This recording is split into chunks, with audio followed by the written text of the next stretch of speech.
Bom dia, queridos. Estamos iniciando com você o nosso encontro de todos os sábados, Viva a Vida. Aqui está falando o Bispo Tito Oscar, eu sou pastor da Igreja de Nova Vida em São Paulo. E quando você visitar em São Paulo, aproveite e chegue até a Casa de Deus. Lá estamos para também servir você de todas as maneiras, como fazemos aqui em nosso encontro de todos os sábados. Hoje nós temos um programa muito especial e com um tema também muito especial. Eu espero que você não se assuste quando nós falarmos a respeito de um compromisso que nós temos para com o reino de Deus, o trabalho de Deus. Hoje nós vamos falar sobre dízimo. Você sabe o que é dízimo? Então fique conosco, porque daqui a pouco a gente volta para bater um papo com um dos nossos convidados. Nós sempre estamos aqui ao lado dos nossos pastores, dos nossos bispos, conversando com você. Bem-vindo ao nosso encontro Viva a Vida.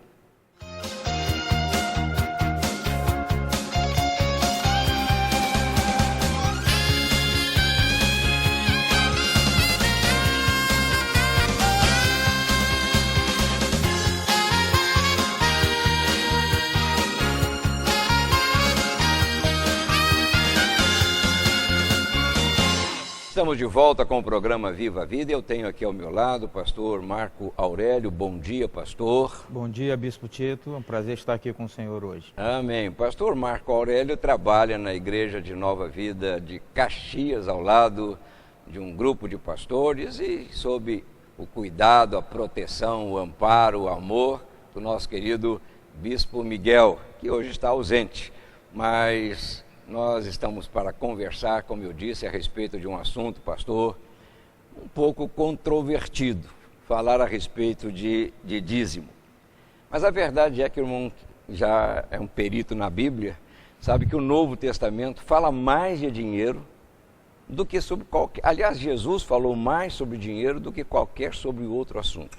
É verdade, Bispo, é verdade. Agora, eu pergunto, por que o dinheiro, mesmo tendo esta ênfase no Novo Testamento, causa tanto mal-estar, principalmente com as pessoas que chegam à igreja e também com aquelas que já estão habituadas ao, vamos dizer assim, ao programa da igreja? Por que o dinheiro causa tanta preocupação assim? Qual é o seu ponto de vista a respeito? Não deveria causar, né? Porque o dinheiro, de fato, é um instrumento utilizado diariamente por nós em tantas tarefas, né? Em tantas coisas. E na igreja não é diferente. A igreja é uma instituição que demanda despesas, há necessidades, há uma série de assuntos que são tratados através do dinheiro. As pessoas querem chegar na igreja, encontrar um local receptivo, um lugar bem cuidado, um lugar arejado, boas instalações para seus filhos, para si próprio, e tudo isso, obviamente, demanda de um assunto prático que a Bíblia trata de maneira prática, que é o dinheiro. Bom seria se nós não tivéssemos que pagar tudo isso que o irmão mencionou. Se a energia fosse de graça, se o ar-condicionado fosse de graça, porque tudo isso é para o conforto, como você disse, do povo. Mas, infelizmente, ainda há essa que eu chamo rejeição. Há na Bíblia, não com a expressão, uma lei chamada a lei fixa dos céus. E essa lei determina o envolvimento, o comprometimento do povo de Deus com tudo aquilo que chega às suas mãos. O povo tem que ter um compromisso de, eu não diria dividir, mas entregar uma parte que não é sua. Nós chamamos isso, e a Bíblia chama isso de dízimo. Como é que o irmão definiria esse termo, dízimo? Dízimo é uma expressão bem diferente de uma dízima, né? Dízima Certo. é uma parte de um todo. Dízimo, com O no final, é 10% de um todo. E a Bíblia, mesmo no Novo Testamento, legitima a igreja em recolher e receber os dízimos das pessoas. Mateus 23, também no verso de número 23, deixa isso muito claro. Quando o próprio Senhor Jesus, não foi um profeta ou um dos seus discípulos, o próprio Senhor Jesus diz que, quando se referia aos fariseus, ele dizia: ai de vós, fariseus hipócritas, que dizimais do endro, do cominho, da hortelã, e desprezais o que há de mais importante na lei, a saber, que é o amor, a misericórdia, a fé. Ele diz: deveis fazer essas coisas, põe aí o valor da fé, da misericórdia, mas ele completa dizendo, sem desprezar aquelas quais que ele falou anteriormente, o dízimo de tudo aquilo que lhe chega à mão. é essa a visão da Bíblia. A Bíblia fala do dízimo com naturalidade, deve ser visto por nós com naturalidade. O pastor falou sobre os fariseus. Eu perguntaria, será que apenas o crente comprometido com os projetos da igreja, do reino, tem esse compromisso? Ou o dízimo também atinge? Seria ele uma lei, nós chamaríamos assim, universal? Atingiria também o incrédulo? No caso aí, os fariseus não tinha nada a ver com o projeto que o Senhor Jesus tinha desenhado, né? Mas Jesus faz menção, vocês dizimam isso, deveriam também dizimar aquilo. Então, será que o incrédulo também, eu chamo incrédulo a pessoa não ligada, não afeita, não envolvida com a igreja, teria esse compromisso? Isso varia um pouco, né, de um pensamento de um teólogo para outro, dos estudiosos da Bíblia. No meu entender, o dízimo é sim um ensinamento universal. No meu entender, na igreja em que nós estamos inseridos hoje, nós não ficamos selecionando ou dizendo que tal grupo de pessoa ou outro grupo de pessoa possa ou não se aproximar do altar de Deus e honrá-lo com a primícia de todos os seus bens. Nós não fazemos isso. Isso é um ato voluntário, é um ato que nasce no coração da pessoa, e eu entendo que nenhum pastor ou bispo poderia dizer a alguém: você não pode fazer isso. Agora, para aqueles que já conhecem a Deus, entendo eu que é um compromisso maior, porque nós nos submetemos à lei do amor de Cristo, e o dízimo está incluído dentro da doutrina da lei do amor de Cristo. Pastor, a Bíblia ela é muito clara, muito direta, muito enfática quando trata de certos assuntos. E quando fala de dinheiro, Deus chega a ser assim tão contundente que ele diz que aquele que não segue as normas, não obedece às regras, principalmente dentro deste contexto, essa pessoa está roubando a ele, a Deus. Chama uma palavra muito pesada de ladrão. As pessoas reagem de uma forma muito estranha quando você cita isso. Por que Deus se preocupou tanto com essa fidelidade no contexto de dinheiro? Quando Deus usa o profeta Malaquias usando essa expressão, está lá no capítulo 3, do verso 8 em diante, vai até o 10, início do verso 11, Deus diz claramente isso, que aquele que não entrega os dízimos e também aquele que se furta a trazer as ofertas alçadas, né, as ofertas alçadas são ofertas não voluntárias, são ofertas com valores determinados, isso é a diferença da oferta voluntária para uma oferta alçada. A alçada em momentos especiais, onde a igreja tem um desafio, e ela traz e diz: precisamos de alguns irmãos com isso, com aquilo, como aconteceu quando se levantou o templo e tantos outros momentos na história da igreja. Deus diz claramente que aquele que se furta em cumprir essas obrigações da lei de Deus, e querendo ou não, amigo, eu tenho que ser bem honesto em dizer, o reino de Deus ele tem leis, porque um reino que não tenha leis é um reino ingovernável, porque se governa através das leis. Graças a Deus estamos debaixo da lei do amor de Deus, e a lei do amor inclui isso. E ele fala claramente, o profeta, que aquele que não traz os dízimos à casa do tesouro, ele rouba de Deus. E vai mais longe, bispo. Quer você aceite ou não, acha isso suave ou não, ele diz que esses que assim o fazem, os que roubam de Deus, são amaldiçoados pelo próprio Deus. Você está participando do programa Viva a Vida, a gente volta logo em seguida para continuar este diálogo, esta conversa, este bate-papo. Fique conosco.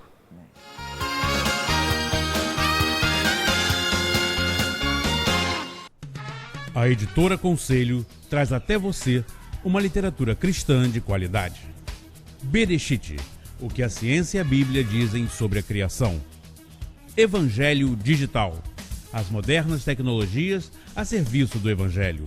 Levita, um guia para seminários de louvor e adoração. História da Igreja, a história do cristianismo de Jesus aos dias de hoje. O Silêncio das Mãos, uma reflexão sobre a eficácia da não-reação.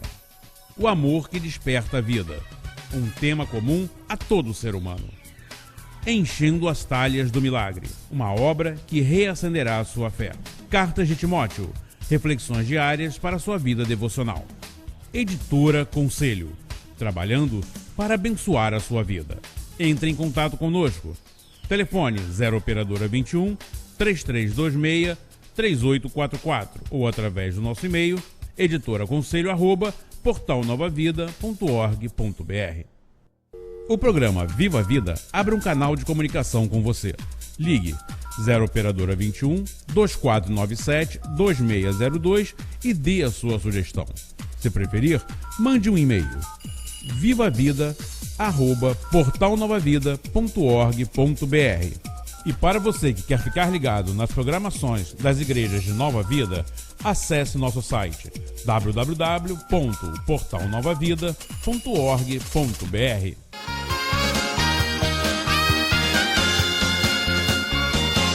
Estamos de volta, este é o programa Viva a Vida, levando até você a palavra de Deus através de um diálogo, através de conversas e também de uma reflexão que sempre apresentamos no final do nosso programa. Amanhã, domingo, procure estar com a gente aí num dos nossos encontros, temos aí os endereços rodando no seu televisor. Eu tenho ao meu lado aqui o pastor Marco Aurélio, e nós estamos conversando sobre dízimo, um assunto um pouco complicado quando se fala de dinheiro na igreja. Pastor, o irmão terminou aí falando sobre as expressões de Malaquias, falando sobre esta expressão dura que Deus usou para com aqueles que não seguem as normas, as regras. A Bíblia conta a história de um homem muito rico, né? E nós sabemos, Salomão era um homem, aliás, foi o homem mais rico. E ele, numa das suas expressões, numa das suas falas, dos seus escritos, lá no livro de Provérbios, ele começa dizendo assim: honra ao Senhor, ou honre o Senhor com tudo que chegar às suas mãos, com as primícias de toda a sua renda. Eu gostaria de perguntar o seguinte: a entrega dos dízimos, você chegou a dizer que é um ato voluntário no contexto de ofertas. Né? Tem ofertas alçadas e tem ofertas voluntárias. Este texto fala da entrega de dízimo. Por que o dízimo é um ato de honra? Porque Deus conhece o homem, Deus é o criador do homem, Deus sabe como trabalha o coração e a mente do homem. E Deus sabe que o homem que chega a esse ato de fé, de entregar a primícia de tudo aquilo que lhe chega às mãos, é um homem que tem um coração realmente devotado a Deus. Então isso é um ato de honrar a Deus, porque quando eu entrego o meu dízimo ou a minha oferta, eu estou dizendo para meu Deus que Ele é mais importante para mim do que os meus próprios bens. Então esse é um ato de honra a Deus. Voltando ainda a Salomão, ele diz num outro texto que há pessoas que oferecem, que dão generosamente. E essas pessoas vêm aumentar as suas riquezas. E ele chega a dizer também que outros retêm o que deveriam dar e acabam se empobrecendo, caem na pobreza.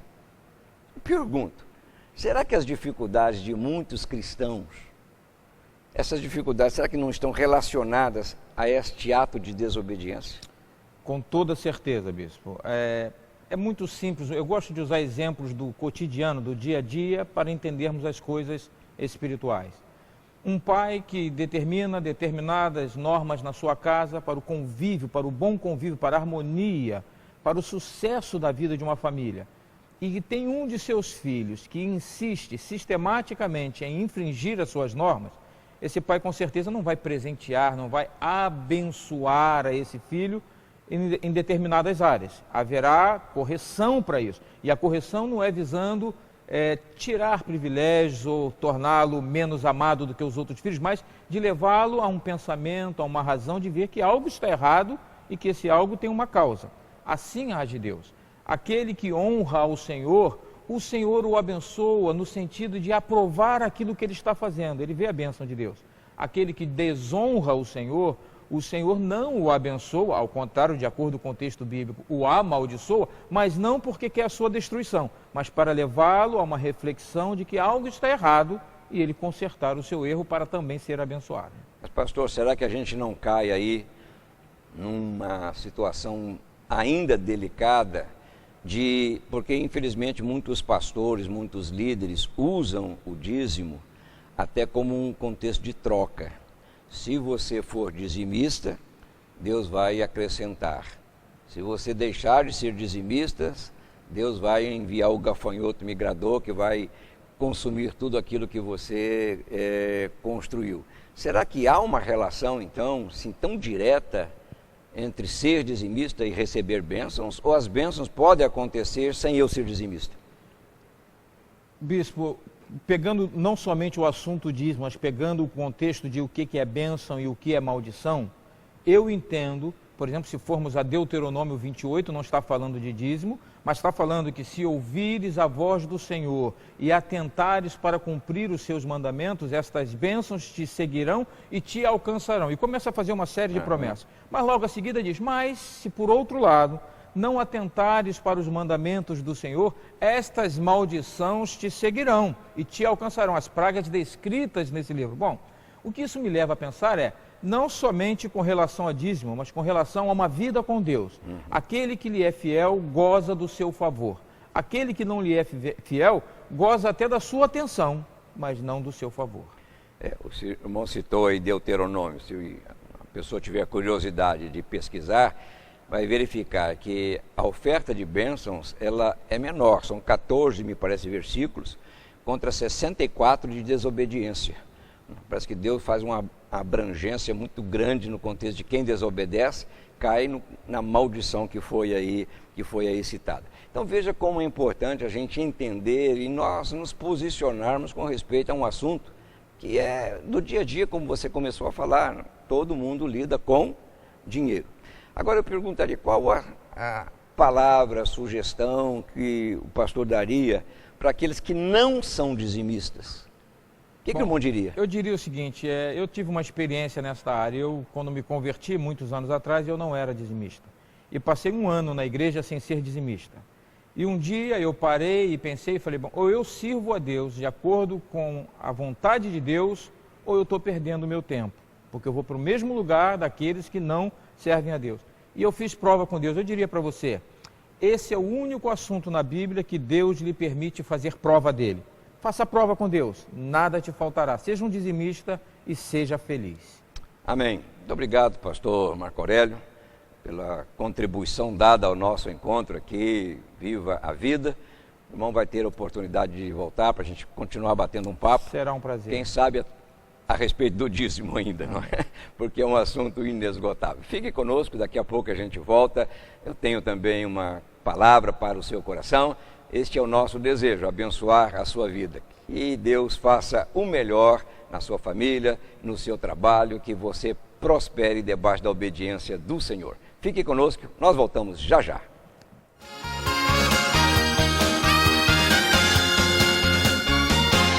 O programa Viva a Vida abre um canal de comunicação com você.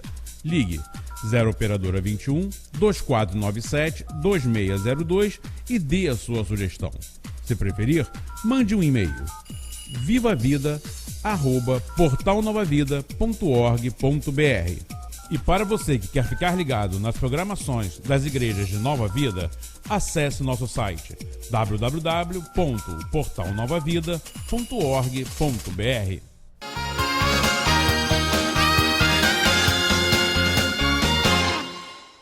Você sabe que há certas dores que doem mais que outras dores? Sim, a quebra de um braço, um dedo que é comprimido aí na porta do carro, possivelmente você já sofreu isso e eu também. São dores terríveis, doem demais.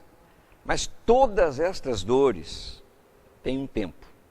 Elas não duram para sempre. Eu prendi o meu dedo, ficou roxo, preto, mas hoje está normal, não tenho mais nada e nem me lembro de como é que eu poderia definir hoje aquela dor, mas que doeu na hora, doeu. Por mais que você grite, por mais que você sofra, por mais que você reclame, lembre-se de uma verdade. Estas dores, elas passam, mas há algumas dores que não têm esse tempo tão curto assim. Elas acontecem e elas duram, duram e duram. Você já imaginou você esquecer o aniversário da sua esposa? Ou você esquecer o aniversário do seu marido? De um filho? É uma dor, pode ter certeza, machuca, fere. Estou citando uma que pode durar a vida inteira. Eu conheço casais, atendo pessoas em gabinete pastoral, que dizem: pastor, no dia do meu aniversário, ele nem falou comigo. Isso já havia acontecido há alguns anos. São dores que marcam, são dores que não se esquecem, são dores que ficam gravadas no nosso coração. Uma certa ocasião, Deus falou ao seu povo, dizendo assim: olha, será que uma jovem se esquece das suas joias? Ou uma noiva dos seus enfeites nupciais? Aí Deus diz assim: no entanto, contudo, o meu povo esqueceu-se de mim por dias sem fim. Veja que até Deus sente, até Deus lamenta quando nós nos esquecemos dele. Deus sabe que nós somos pessoas frágeis, fracas, mas tudo aquilo que ele plantou no nosso coração foi para que nós nos lembrássemos. Aliás, inclusive, quando Jesus celebrou a ceia, ele disse: vocês devem fazer isso como uma memória, um memorial. Por quê, queridos? É tão importante a gente colocar a vida nas mãos de Deus. Há pouco nós comentamos aqui com o pastor Marco Aurélio sobre o dízimo. Quantas pessoas se esquecem de que tem um compromisso com o reino de Deus? Quantas pessoas deixam passar? Quantas pessoas não dão valor a tudo aquilo que Deus tem acrescentado à sua vida? Mesmo que você seja uma pessoa esquecida, eu, infelizmente, tenho uma memória muito ruim para nomes. Se você fala comigo, me dá o seu nome, daqui a 30 segundos eu já esqueci. Eu não tenho essa capacidade, e muitas pessoas ficam zangadas comigo porque acham que, como pastor, eu tenho que saber o nome de todos. Uma das coisas que eu mais detesto, não gosto, é autografar livros. Deus me permitiu escrever alguns livros, e quando a gente faz isso, a gente faz o lançamento do livro. Então vem a pessoa toda sorridente com o livro nas mãos, diz: bispo, eu quero uma bela de uma dedicatória. Eu fico com a caneta nas mãos e olhando para a pessoa, esperando uma oportunidade dela falar alguma coisa que me faça lembrar do nome. É uma pessoa antiga na igreja, está lá 10, 15 anos comigo, falo com ela todos os dias, mas dá um branco, eu fico olhando. Ela diz: bispo, escreve. A única alternativa que eu tenho é dizer assim: qual é o seu nome completo? Eu pergunto o nome completo. Não, bispo, não precisa do nome, basta colocar só Maria. Ah, então tá bom, graças a Deus, né? Aí eu passei a usar uma técnica. Quando eu dou autógrafos, eu peço que a mesa que entrega o livro coloque um papelzinho já com o nome da pessoa. Então eu chego, não é só para controle do número de livros vendidos. Eu só vendo meia dúzia, mas tudo bem. Aí a gente pega o nome: ah, como é que está? Tudo bem, tal. Esquecer é um problema muito sério. Mas por mais que nós nos esqueçamos, por mais que nós deixemos de lado compromissos sérios, como já comentei aqui sobre este compromisso de fidelidade para com Deus, de entregar a Deus aquilo que a Ele pertence, por mais que você seja uma pessoa como eu, limitada em certos sentidos aí, de guardar número, de guardar nomes, eu quero dizer para você, nós servimos a um Deus que não se esquece de nós.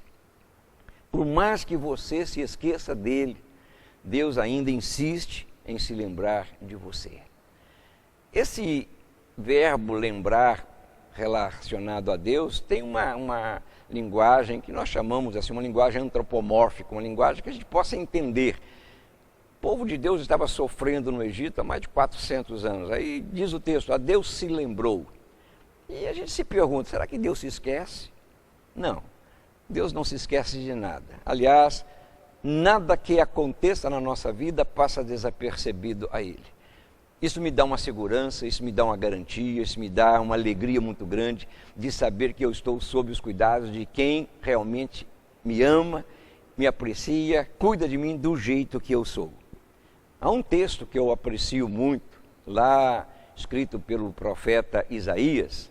Este texto diz o seguinte: o profeta diz assim: será que uma mãe que ainda amamenta o seu filho, pode se esquecer dele? Será que uma mãe que tem um neném novo, que ainda está dependendo dela, será que esta mãe tem a capacidade de esquecer desse filho? Aí o profeta diz, mesmo que ela venha a se esquecer dele, a Bíblia diz que o Senhor jamais se esquecerá de nós. Por quê? Porque nas palmas das mãos do Senhor, o nosso nome está escrito. Então você pode ter certeza de uma coisa, por mais difícil que você tenha vivido, por mais lutas que você tenha enfrentado, por mais, enfim, momentos de angústia que eu comecei falando sobre dores, por mais dores que você tenha sofrido, principalmente com respeito a esquecimento. Uma jovem, em certa ocasião, me disse, em casa eu sou como o jornal de ontem, esquecido, não serve para mais nada. Não é? Saiba de uma coisa, Deus ainda se lembra de você. E ao se lembrar de você, Deus se move no sentido de acrescentar tudo aquilo que você necessita para viver. É por essa razão que a gente insiste, que a gente convida, que a gente fala, venha estar conosco, venha visitar a igreja, venha participar de um culto, um domingo pela manhã, venha honrar a Deus com tudo aquilo que você recebeu dele. É por essa razão que nós convidamos você. E esperamos você amanhã em um dos nossos encontros, em uma das nossas igrejas de Nova Vida. Nós estaremos de volta, queridos, no próximo sábado, neste mesmo horário.